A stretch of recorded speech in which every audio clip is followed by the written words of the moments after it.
Bung Hidayat, menyikapi perkembangan teknologi saat ini, apakah perlu ada pembenahan di sektor pendidikan kita, khususnya di Kota Makassar? Iya,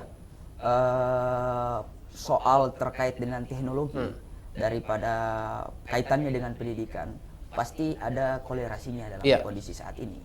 Apalagi habis pandemi kemarin, Iya. kita gagap melihat dengan interaksi yang ada gap di antara Zoom atau apa dan sebagainya. Nah, mesti memang kita jemput bola. Iya. Saya kira Makassar ini adalah salah satu kota Makassar yang pertama menjemput bola terkait metaverse.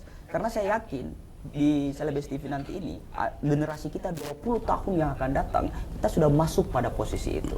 Kemudian yang kedua adalah Indonesia ini adalah nomor 2 rawan bencana di dunia.